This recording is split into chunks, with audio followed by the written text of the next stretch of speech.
అందరికీ జేబీఎం. నేను Rajesh Mahasen. Welcome to Mahasen media. Anil Yadav గారు అనేవాడండి సీలేస్తాడట. జగన్మోహన్ రెడ్డి సీలేస్తాం అనేవాడు. బిడ్డా, నువ్వు రాసింది కాదు రెడ్డి బుక్. జూన్ 10 లోపల జగనన్న ముఖ్యమంత్రి అవుతాడు. ఈ మధ్య సినిమా వచ్చింది, సీలు చూసినావు కదా? సీలు ఎవడైతే మాట్లాడిండో రాసుకో. 10 మంది మీద అయినా సరే జగన్మోహన్ రెడ్డి సీలు వాళ్ళ గుండెల మీద లేకపోతే, వాళ్ళ గుండెల మీద జగన్మోహన్ రెడ్డి సీలు వేయకపోతే జగన్మోహన్ రెడ్డి సైనికులం కాదు బిడ్డ. ఇప్పుడు ఎక్కడ పోయాడో కూడా మనోడు అడ్రస్ లేడు.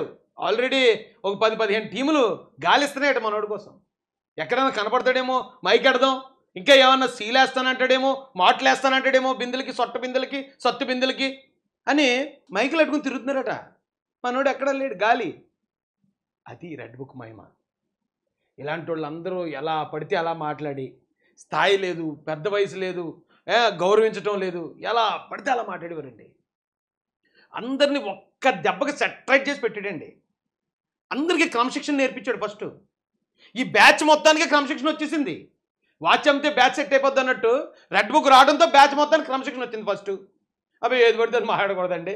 మనం ఇంతకుముందు మాట్లాడినట్టు ఇప్పుడు కానీ మైక్లో మాట్లాడామంటే తోలు తీసేసేలా ఉన్నాడండి లోకేష్. కాబట్టి మేము మాట్లాడలేమని ప్రెస్ మీట్లకి రావట్లేదు. రోజా అయితే ఎట్లే పారిపోయింది.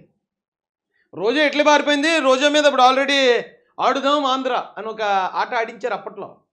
ఏంటంటే ఆ ఆట క్రికెట్ మ్యాచ్లో ఆడించేస్తారంట. ఆ క్రికెట్ మ్యాచ్లో బాగా ఆడినోడు గట్ట చెన్నై సూపర్ కింగ్స్కి సెలెక్ట్ చేసేస్తాడు. ఓ నీ అమ్మ, ఇనేవాడు ఉంటే ఎన్నో చెప్తారా మీరు. ఇది ఇక్కడ గల్లీలో క్రికెట్ ఆడించి ఇక్కడ సెలెక్ట్ అయినాడు చెన్నై సూపర్ కింగ్స్లో ఆడతాడా? చెప్పడానికి మీకు సిగ్గులేదు, రాయడానికి చూపించడానికి ఆ సాక్షి మీడియాకి అంతకన్నా సిగ్గులేదు, ఆ నమ్మడానికి ఆ గొర్రెలు ఉన్నారు కదా ఆ సాక్షి మీడియా సాక్షి పేపర్ చదివారు వాళ్ళకి అంతకంటా బుద్ధి లేదు. ఈ ఆడిందామనే కార్యక్రమంలో 105 కోట్లు పడిశారట. 105, 1-2 కాదండి, కేవలం ఆడుదాం ఆంధ్ర అనే పేరుతో 105 కోట్లు. అక్క ఏపీఐఏసీ చైర్మన్ చేసింది రోజక్క. ఏపీఐఏసీ చైర్మన్ అంటే అండి ఏపీఐఏసీ ల్యాండ్స్ అన్ని ఆవిడ చేతిలోనే ఉంటాయి. అప్పుడు ఎన్ని కోట్లు కొట్టించిందో తర్వాత నాకు తెలిసి ఆర్టీసీకి కూడా చేసినట్టుంది. ఇలా తర్వాత మినిస్టర్ అయింది. ఫస్ట్ దెబ్బే 105 కోట్లు బయటపడ్డది.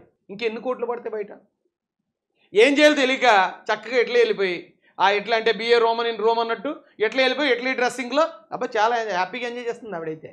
కానీ ఎక్కువ రోజులు ఉండదు ఆ హ్యాపీనెస్. ఆ రెడ్ బుక్ ఓపెన్ చేసి మన పేరు మన నెంబర్ వచ్చేదాకానే మేరే నెంబర్ కబ్ ఆయేగా అని అప్పట్లో ఒక అడ్వర్టైజ్మెంట్ వచ్చేదండి. ఇప్పుడు వీళ్ళందరూ అదే వెయిటింగ్, నా నెంబర్ ఎప్పుడు వస్తుంది. అప్పుడు దాకా ముందు నోరు మూసుకుని ఊరుకుందాం, ఎక్కడ మాట్లాడకండి, గవర్నమెంట్ విమర్శించకండి, చంద్రబాబు గారిని లోకేష్ గారిని అసలు ఒక్క మాట కూడా ఎవడ అనకంటారా. మరి ఎవడన్నా అన్నాడంటే జగన్కే దిక్కులేదురా, ఢిల్లీ పారిపోయి ధర్నా చేసుకున్నాడు, మనం ఎంతలో ఓకలో ఎగ్గళ్ళం అని ఎంతమందికి క్రమశిక్షణ నేర్పించాడండి.